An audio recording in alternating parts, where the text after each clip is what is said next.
bienvenue, welcome, donc en cette mairie du 11e arrondissement.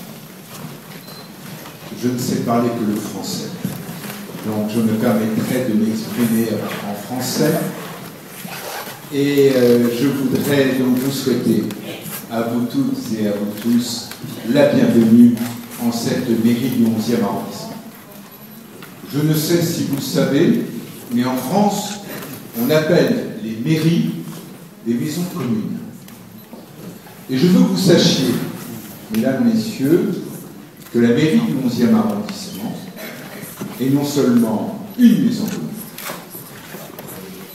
mais régulièrement, et tout particulièrement chaque 10 mars, la maison du Tibet. En l'occurrence,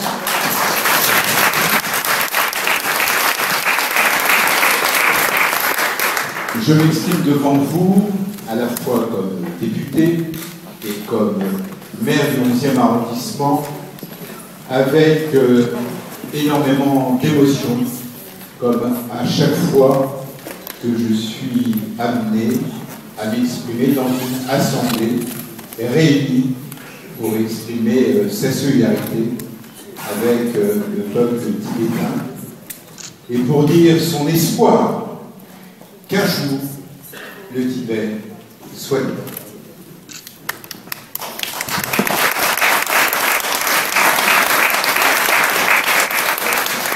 Ce soir 9 mars est un soir particulier. Et quand je vous disais que j'étais ému, je suis d'autant plus ému ce soir et honoré que j'ai le plaisir de vous recevoir, Monsieur le Premier ministre,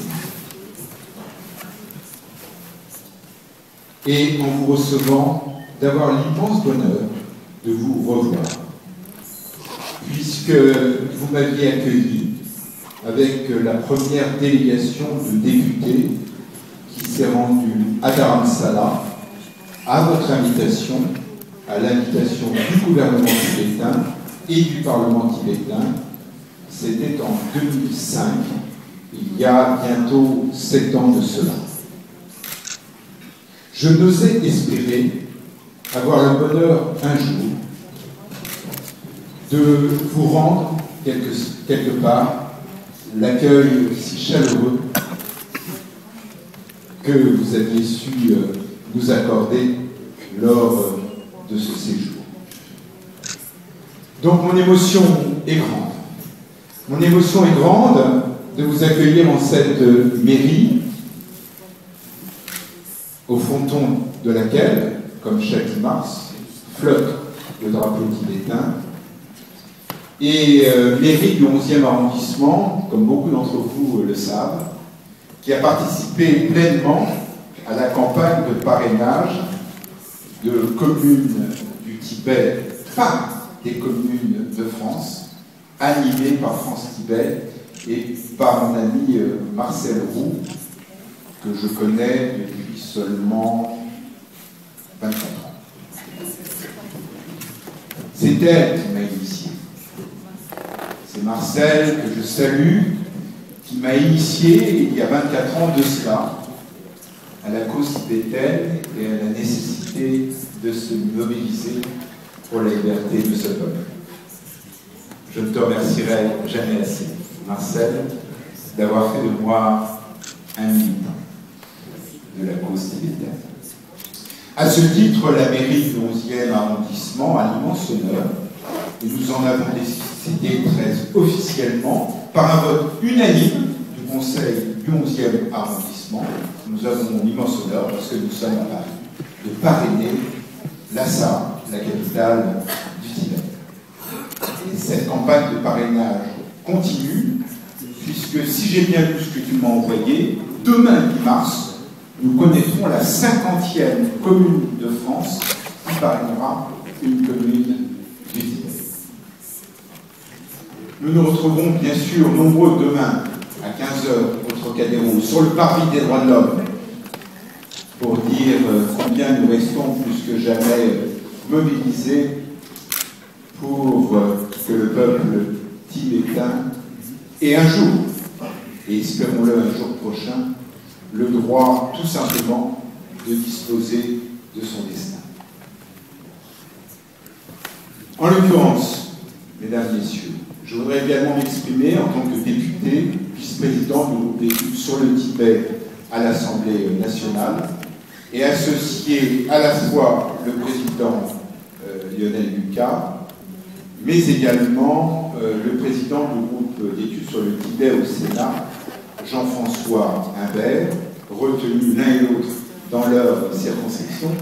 C'est dans leur nom que je m'exprime devant vous, puisque le dernier jour de la législature, qui était le dernier jour de la session de l'Assemblée nationale, qui était cette semaine, mardi 6 mars, nous avons déposé collectivement, groupe UMP, groupe socialiste, groupe Nouveau Centre, une proposition de résolution traduisant la nécessité que la France, patrie des droits de l'homme, s'engage pour la cause tibétaine et se mobilise pour que la répression terrible qui s'abat sur ce peuple et qui, au moment où je vous parle, par les immolations qui endeuillent le Tibet, témoigne à la fois de la dureté de la répression et à la fois d'une résistance admirable où des femmes, des hommes sacrifient leur vie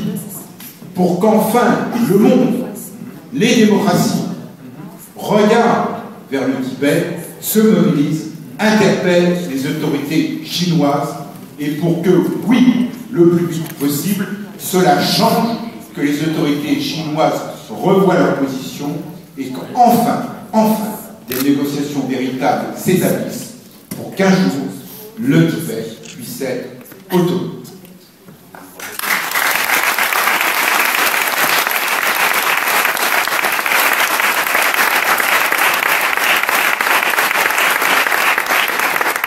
Le sacrifice de ces femmes, de ces hommes, de ces nonnes, de ces moines nous a bouleversés toutes ces dernières semaines. Je voudrais que nous ayons en ce moment présent une pensée forte pour eux et que pour celles et ceux qui ont perdu leur vie, nous puissions quelque part, où qu'ils soient, où qu'elles soient, leur dire que leur sacrifice n'aura pas été vain et que quelque part, un jour, eh bien, la cause qu'ils ont défendue, jusqu'à sacrifier leur vie, aura permis la libération du Tibet. Je voudrais également, en ce moment présent, au-delà de la proposition de résolution que j'ai évoquée, qui est un acte que nous avons voulu, si j'ose dire, marquer, et nous avons voulu faire cet acte collectif en ce dernier jour de session parlementaire, au-delà de cette démarche qui nous a rassemblés, je voudrais vous dire combien nous devons toutes et tous, plus que jamais, rester mobilisés dans une solidarité active qui doit nous amener, où que nous soyons, quoi que nous fassions, quelles que soient nos responsabilités, nos professions, nos engagements, tout simplement parce que nous sommes dans cette salle avant tout des citoyennes et des citoyens français attachés à la démocratie, attachés à ce qui fait nos valeurs communes et combien nous souhaitons bien sûr que le peuple tibétain dispose des mêmes droits que nous. Et pour terminer, parce que j'aurais tant de choses à vous dire, et que vous êtes venus ici pour écouter la parole de Sandor Rinpoche, en cette mairie, qui n'a pas encore accueilli sa sainteté le Dalai Lama, j'espère que ce sera le cas un jour, mais qui a accueilli sa sœur récemment, lors des 30 ans de l'association Aide à l'enfance tibétaine, qui a accueilli le nouveau Premier ministre tibétain, élu démocratiquement par le peuple tibétain. Nous l'avons accueilli il y a combien de temps? 3 mois, 2 mois et demi, lors de sa visite à Paris. Je voudrais simplement, mesdames, messieurs, finir dans le 11e arrondissement et vous rappeler que dans cet arrondissement, dès le mois d'avril 1789, donc quelques mois avant le 14 juillet, ce fameux 14 juillet, eh bien, à travers l'émeute Rébellion qui a réveillé le faubourg Saint-Antoine, eh bien, dans cet arrondissement est née la Révolution française. Et je l'ai dit notamment lorsque j'ai ouvert récemment le congrès des communautés tibétaines en Europe, et bien que dans ce 11e arrondissement, oui, vous puissiez trouver, Tibétaines et Tibétains, la force de mener la lutte et la mobilisation qui sont les vôtres et que nous accompagnons, parce que c'est ici, sur cette terre parisienne, que sont nées ces valeurs qui ont fait la devise de la République française: liberté, égalité, fraternité. Depuis plus de 2 siècles, ces valeurs font la France, que demain, elles puissent faire le Tibet libre. I must apologize that I cannot speak French language, but I hope my friend will translate. It is a great honor for me this evening to be able to see you all in person on the occasion of the eve of the 53rd anniversary of 10th March, and that also in a time the inside Tibet is went through a very critical situation. Monsieur le maire, mesdames et messieurs les députés, Zéro, Sophia et vous tous, chers amis, c'est un privilège pour moi de vous voir en personne ce soir à l'occasion du 53e anniversaire du 10 mars. Et je regrette de ne pas pouvoir parler français, mais il y aura une traduction. Et je peux donc vous dire mon plaisir de vous revoir, certains d'entre vous, en cette occasion particulière. I feel that it is a great honor for me to receive and welcome in this tea hall, the 11th district, which is a very important place because of the historical events of French Revolution, and which was one of the final revolutions to bring equality, justice, and fraternity in the world community as a democratic system which had helped immensely for all humankind. Donc c'est un grand honneur d'être reçu, d'être accueilli dans cette mairie du 11e arrondissement de Paris qui, par son histoire, a permis à ses valeurs fondatrices de la République et de la démocratie, que sont la justice, la fraternité, la liberté, de rendre des services incalculables à un grand nombre de peuples. At present, my visit to Paris is entirely in my personal capacity. I do not represent anyone, nor I have any official business. In spite of that, you have shown your sympathy and solidarity. A large number of people gathered here to show your solidarity for the suffering people of Tibet.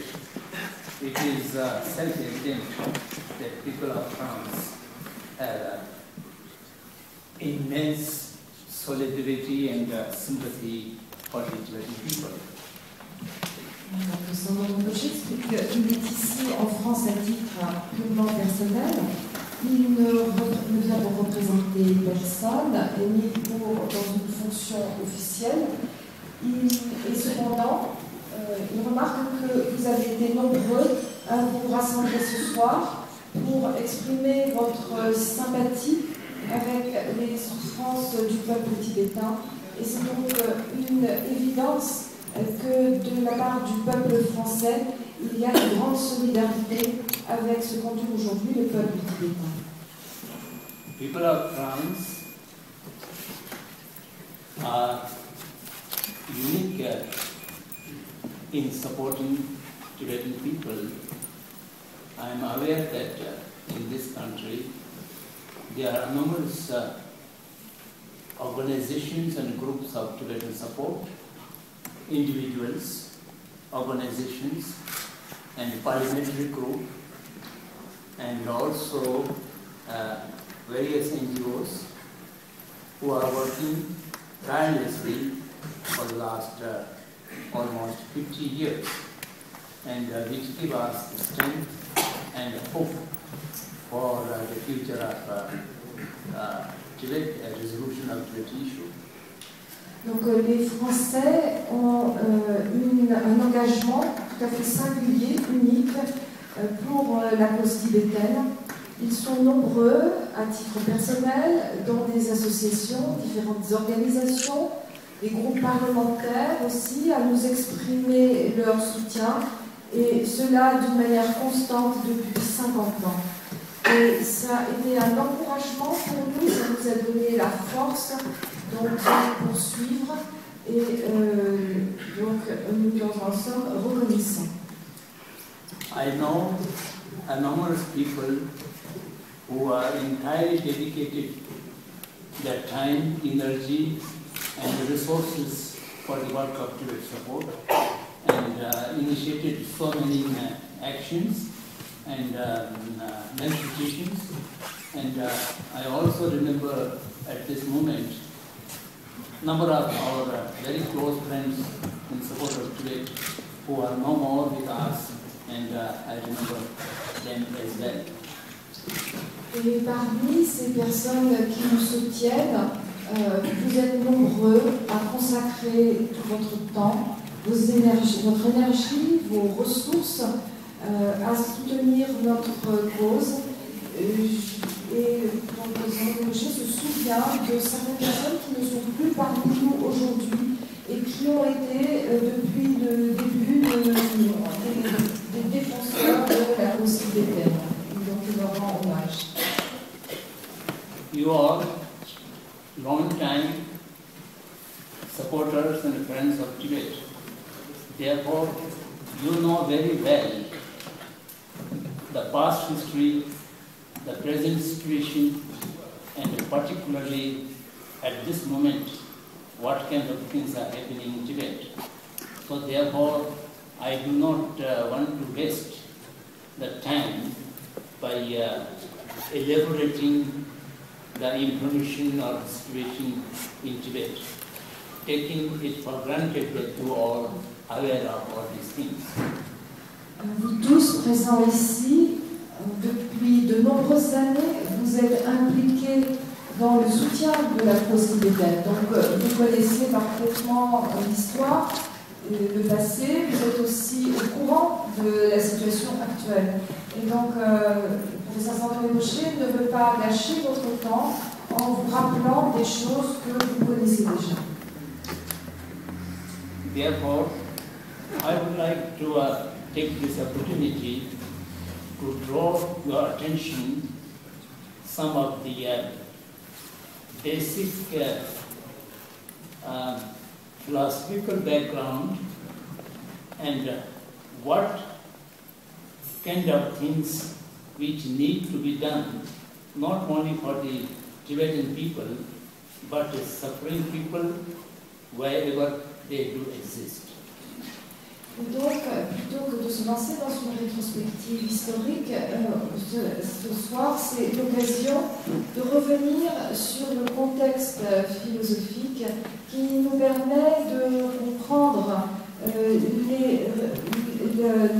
l'ensemble de la situation et de voir ce que nous pouvons faire pour venir en aide aux personnes qui souffrent, où qu'elles soient dans le monde. As we all are aware that Tanzania Memorial till 1951, Tibet does exist between the three giant neighbors, the China, the India, and the Russia. But at no time the Tibet was occupied by the giant neighbors. Et si on regarde la situation du Tibet, il a toujours été indépendant jusqu'en 1951 entre trois voisins géants qui sont l'Inde, la Chine et la Russie. Et pendant toute cette époque de l'histoire, il est resté parfaitement séparé de ces trois géants.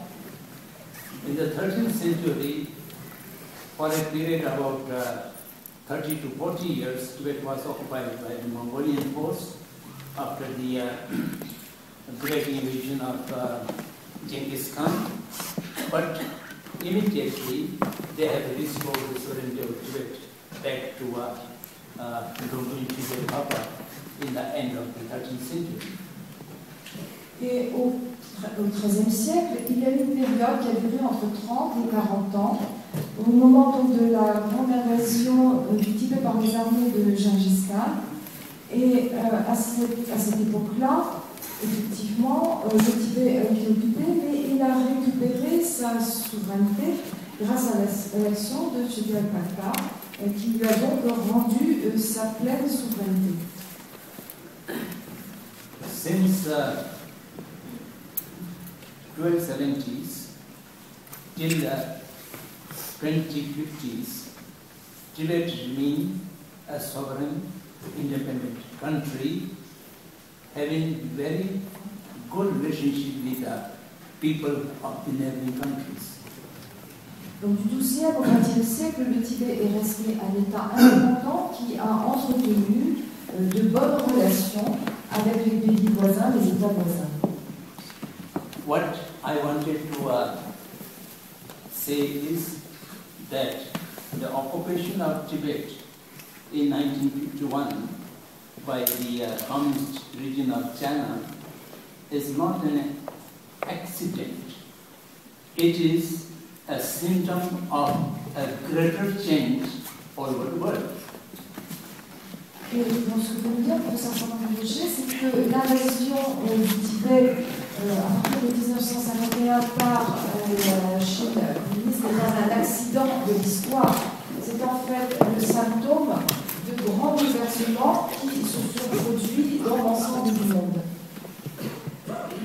Industrialization of the West and rising of communism in Russia and followed by China, and then conflict between rightist and leftist, so-called.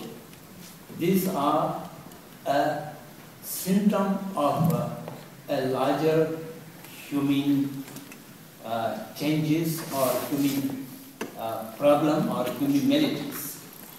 Donc l'industrialisation à grande échelle, le développement du communisme et du marxisme dans les différents pays européens sont en fait les indices de tous ces changements qui se sont produits dans notre monde et qui ont amené cette opposition entre les partis de droite et de gauche et entre les différents systèmes. In this background, His Holiness Dalai Lama always says that the Tibet issue is not a singular issue or problem for the Tibetan people alone, but this is a symptom of a larger problem of the entire humanity. Et c'est dans ce contexte que Sa Sainteté, le Dalai Lama, dit que la question du Tibet ne concerne pas seulement les Tibétains, ni le Tibet lui-même, mais que c'est en fait le symptôme d'un problème qui se pose à l'échelle de l'humanité. At the people's level, the people of China and the people of Tibet, throughout the history, lived as brothers and sisters, very friendly people. And even today, the common people of China are very sympathetic for Tibetan people. And in diaspora as well, the Chinese in diaspora and Tibetans in diaspora, they are very closely related with each other and they are very friendly. So the Tibet problem is not a kind of racial conflict. This needs to be understood. Donc si on se place au niveau des peuples, on remarque que dans l'histoire, les peuples du Tibet et de la Chine ont toujours coexisté avec des relations fraternelles. Ils ont été des frères et sœurs au cours de l'histoire. Et aujourd'hui même, dans la population chinoise, il y a aussi de la sympathie pour ce qui arrive aux Tibétains. Ce que l'on remarque également, c'est que dans la diaspora, Tibétains et Chinois se retrouvent fraternellement. Donc le problème qui se pose au Tibet ne se pose pas à ce niveau des populations. Tibet problem should not be misunderstood as a conflict between Chinese people and Tibetan people. Donc le conflit entre Tibétains et Chinois, ce n'est pas un conflit de race, ce n'est pas un conflit entre les peuples tibétains et entre le peuple tibétain et le peuple chinois. Tibet problem is neither a conflict between political ideologies or communism or capitalism, something like that. The Tibetan people, if they are given due human dignity and respect to the human rights, they may not mind to adopt the political socialism or communism, whatever it may be. We need not to oppose any particular political system. Le conflit au Tibet, ce n'est pas non plus un conflit d'idéologie, ce ne sont pas des systèmes qui s'opposent.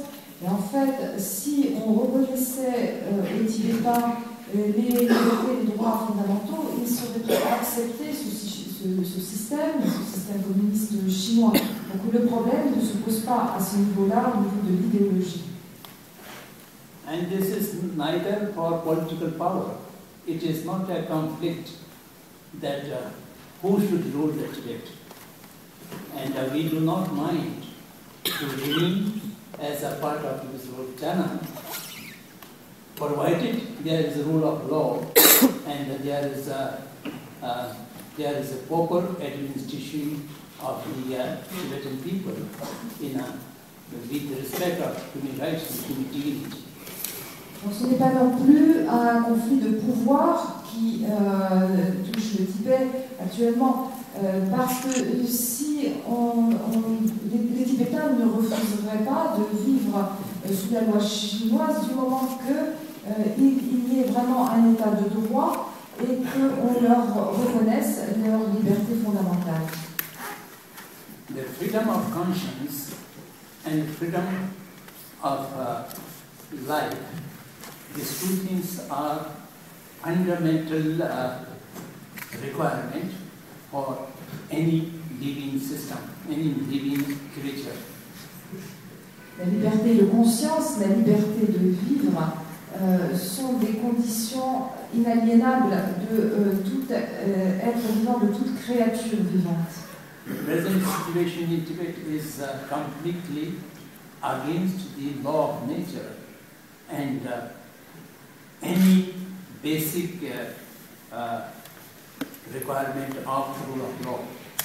Et la situation présente au Tibet contredit toutes les lois de la nature. Elle contredit toutes les libertés fondamentales. So this is a great potential of harm to the Chinese people themselves.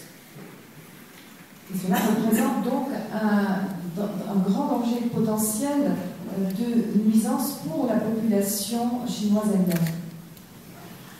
So we therefore shall have to understand the problem of Tibet is indeed the problem of China as whole. Donc il nous faut comprendre qu'en vérité le problème du Tibet, c'est un problème général pour la Chine elle-même. To find a resolution to this problem is not only necessary for the Chinese people, it's also necessary for entire world community. Résoudre le problème du Tibet n'est pas nécessaire pour les Tibétains seulement, mais c'est nécessaire pour l'humanité entière. In a nutshell, if we sum up the Tibet problem, this is a conflict between justice and injustice, conflict between the truth and falsehood, conflict between the right and wrong, a conflict between the right force and the evil force.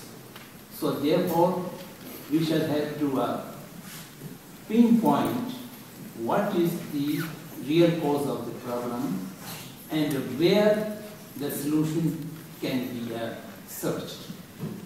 Et pour résumer, si on veut exprimer l'essence de ce problème du Tibet, il s'agit en fait d'un conflit entre la justice et l'injustice, entre la vérité et le mensonge, un conflit entre ce qui est bon et ce qui est mauvais, un conflit entre les forces du bien et les forces du mal. Et donc il faut analyser en profondeur la nature de ce conflit si on veut être capable de lui apporter une solution.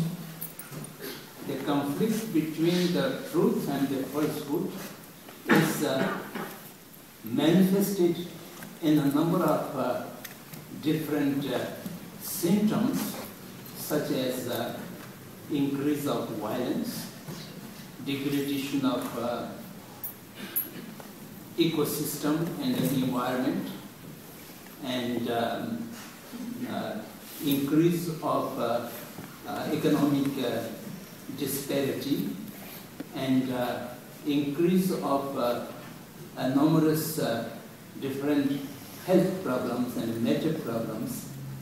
So therefore, the real nature of the problem is a struggle between the violent force and non-violent force.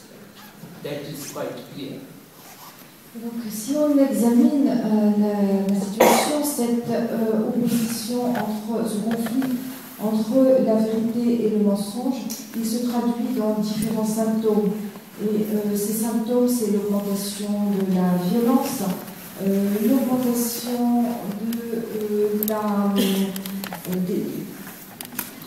de l'environnement, de la pollution, donc de l'environnement, de la destruction des écosystèmes.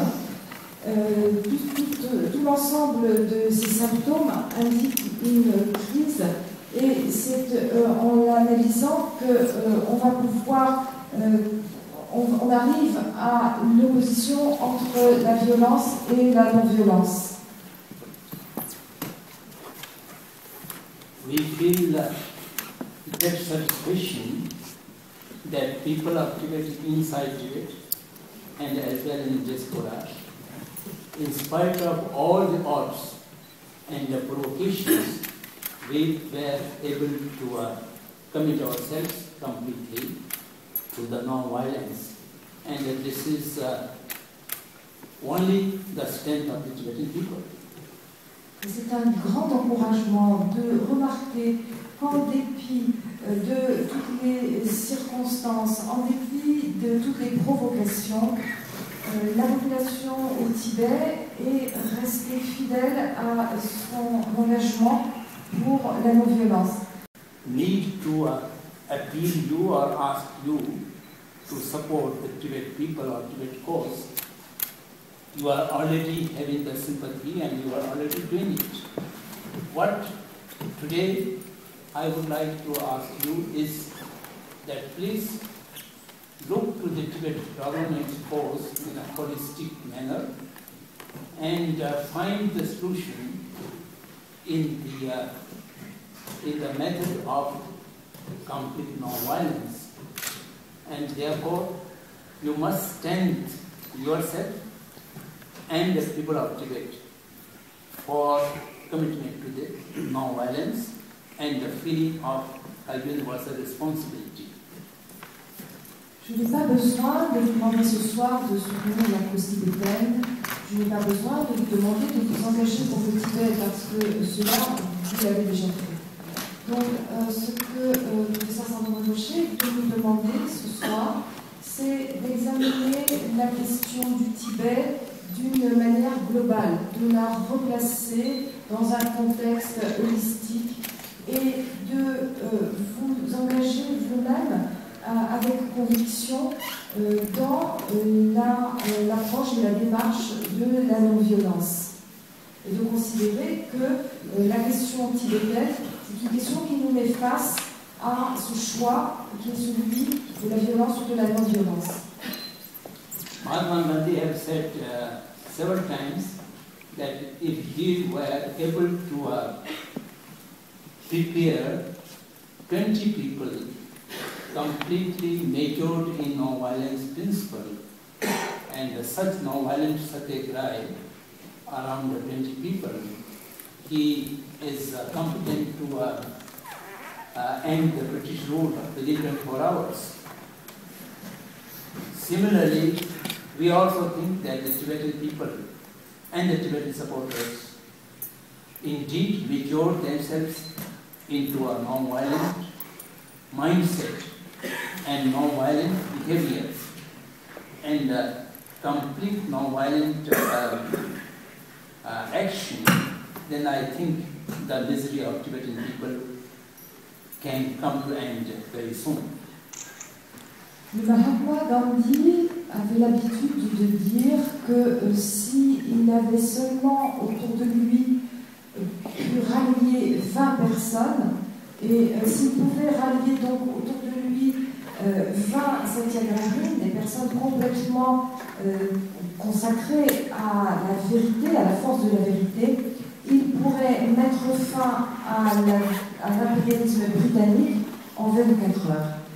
Et de la même façon, le professeur Sandro Rocher nous dit que s'il y avait 20 personnes au Tibet et parmi tous ceux qui soutiennent la cause tibétaine, qui étaient parfaitement engagés dans cette démarche de la non-violence, certainement la douleur, la tragédie du Tibet toucherait à sa fin. Violence is not only a problem for the particular nation or particular people. Violence is a problem for every humanity or every human, every living creature. The violence of today have threatened the basic existence of the planet Earth and the life system living on it. So therefore, we have to understand the force, the negative force of violence, which is intended to entire living system. So therefore, we shall have to put all our efforts together to promote the non-violent resistance. Il faut comprendre que la violence, elle n'est pas restreinte à la situation du Tibet et que la violence est présente dans l'humanité en général parmi tous les êtres vivants. Et ce qu'il faut comprendre, c'est ce principe de la violence, ces forces négatives de la violence pour arriver à les transformer. The real non-violence action can only come out if we have a mature, compassionate mind. Compassionate mind particularly to our opponents, to our oppressors. So therefore, we should develop, we should cultivate a compassionate mind to all the dictators and wrongdoers, particularly the PRC's authorities who are doing all kind of negative things due to their ignorance. So therefore, we should send our love and compassionate mind and our sympathy to those ignorant people so that they could awake their wisdom and realize that what they are doing is not in consonance with the law of nature and any norm of ethics. So therefore, we must develop a very deep compassionate mind to those people. La non-violence ne peut naître que si l'on est capable de développer la compassion. Et cette compassion, on doit pouvoir l'étendre à ceux qui nous oppriment, à ceux qui sont dans ce gouvernement de la dictature des autorités de la République populaire de Chine. Et donc cet état d'esprit compassionnel, on doit également le développer vis-à-vis d'eux, leur adresser des pensées de compassion, d'amour envers ceux qui font du mal, envers ceux qui font souffrir. I am so grateful, all of you, to take the trouble to come over here to show your sympathy and solidarity with us. And I am thankful to Mr. Mayor. And I'm so touched by your attention and by your patience. Thank you very much.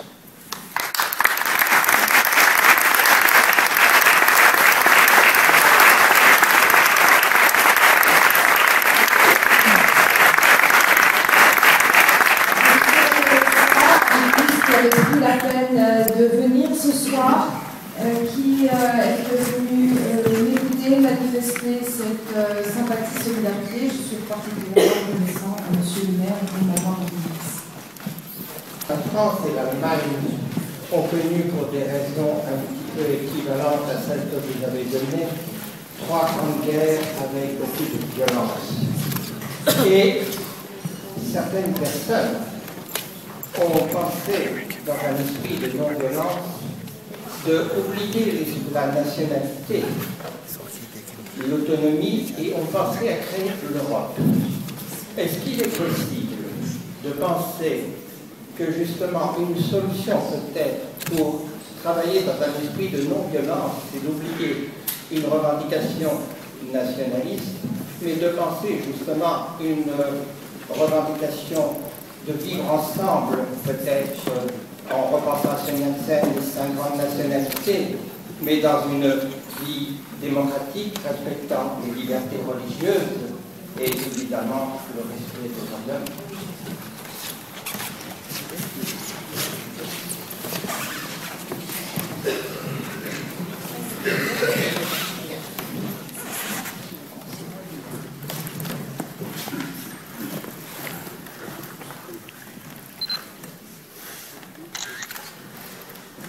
The basic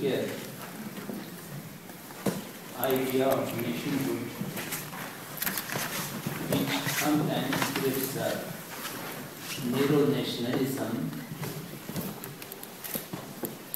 becomes a cause of division and conflict. That's why once my late friend Jiddu Krishnamurti was invited into the head of the state father of the UNO to give us some talk, speaker's talk. He started his address saying that nations can never be united. But that is an extreme idea. Nations, races, ethnicity, these are natural, which cannot be erased. But the unity in diversity is the real unity. Uniformity is not a unity, but in diversity, but living together, coexistence and cooperation, that is the basic human nature. And any sensible human being who realizes the interdependent nature of various nations and ethnicities, it is very possible, very easy rather, to remain friendly and coexist. As I give the example that for thousands of years, Tibetans and Chinese, they are different in language, they are different in culture, they are different in way of life. In spite of that, they are very friendly and very cooperative. So it is absolutely possible if we are able to develop a non-violent mindset, and everybody can remain friendly and coexist and helping each other. Bien sûr, la nation, la race peuvent amener à une interprétation étroite et réductrice du nationalisme, du repli identitaire, mais et c'est dans cet esprit-là que l'ami décédé Krishnamurti, lorsqu'il a pris la parole aux Nations Unies, a dit que les nations ne pouvaient jamais être unies. Alors c'est une vue extrême, parce que, à l'opposé, si l'on prend conscience de l'interdépendance, de tout ce qui nous unit dans notre diversité, et si, sur la base de cette prise de conscience, un être humain intelligent va comprendre la nécessité du respect de la vie et du respect de l'identité d'autrui. Et c'est sur cette base-là qu'il est possible de construire, dans un état d'esprit parfaitement non violent, une véritable unité et c'est ce qui permet aussi de créer l'harmonie et de vivre ensemble sur cette de vivre ensemble.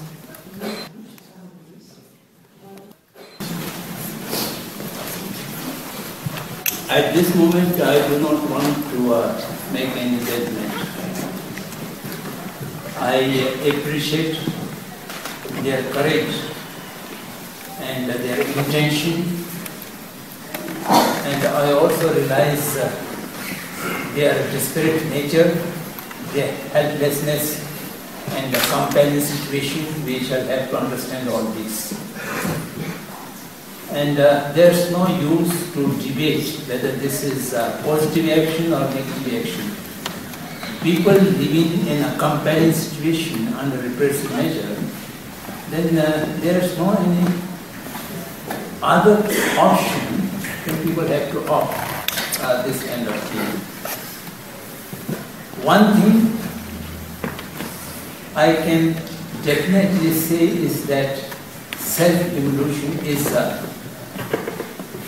not a violence to any other person.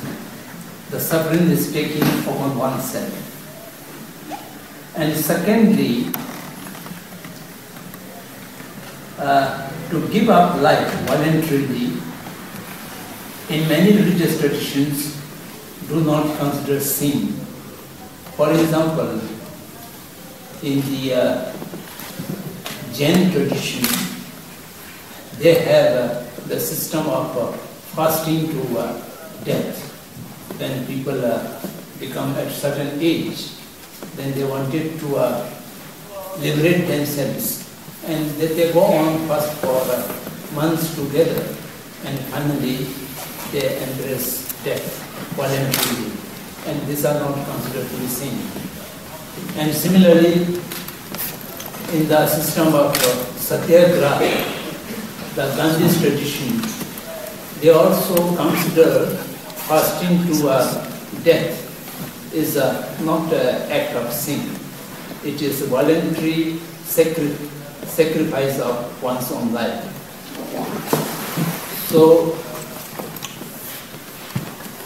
there might be different opinions in the different religious traditions, but voluntary choosing death for a genuine cause is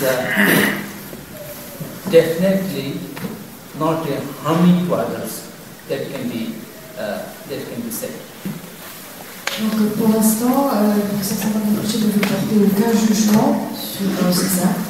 Il reconnaît le courage, l'abnégation de ceux qui commettent ces actions extrêmes dans une situation de contrainte et où toutes les libertés étant réprimées, il n'y a pas d'autre choix, il n'y a pas d'autre option pour protester ou pour résister que de faire le sacrifice de sa propre vie. Dans plusieurs systèmes religieux, le fait de sacrifier sa vie n'est pas considéré comme un péché. C'est par exemple le cas dans la religion, dans le jaïnisme, où arrivé à un certain âge, et afin de se libérer complètement, certains pratiquants choisissent de jeûner et ils vont poursuivre ce jeûne pendant des semaines, voire des mois, jusqu'à ce que le mort s'en suive. Également, dans le système de Gandhi, qu'on appelle le Satyagraha, on prend sur soi toute la souffrance et on accepte de jeûner, et c'est un acte de résistance, c'est un acte de résistance non violente que l'on poursuit jusqu'à ce que les demandes que l'on a posées soient satisfaites. Donc, dans tous ces cas, il s'agit d'actions où on prend sur soi toute la souffrance et où on n'inflige aucun mal à autrui. Et donc, de ce point de vue-là, ce sont des actes de sacrifice qui sont des actes extrêmes, où l'on retourne la violence sur soi-même, mais qu'on ne peut pas condamner. Having said that, I must clarify that in spite of our appreciation to their courage and their intention, by no means we encourage them to do so. We always appeal, His Holiness appealed them. We all appeal that people should not indulge in this kind of drastic act. And we always discourage them not to do self-immolation or self-sacrifice. Life is very important, particularly inside Tibet. Each one of the Tibetan lives is very precious, and they should not sacrifice the life. This is our appeal. Ceci étant dit, il ne faut pas prendre ces paroles comme des encouragements à de tels actes, et sa sainteté, aussi bien que nous tous, nous n'avons jamais appelé les Tibétains à commettre ce type de sacrifice. Au contraire, chaque vie est précieuse, et en particulier chaque vie des Tibétains de nos jours est une vie précieuse. Et donc notre appel n'est pas du tout d'encourager ce type d'action de sacrifice de sa vie. Merci pour votre disponibilité. Je pense que cela a été un grand moment de partage, un moment nécessaire pour que nous puissions, citoyennes et citoyens français, avec nos amis tibétains vivant en France, exprimer de la manière la plus forte qui soit, à la veille du 10 mars, notre solidarité avec le Tibet, et plus que jamais dire notre espoir pour un free Tibet. Merci et bonne soirée à vous.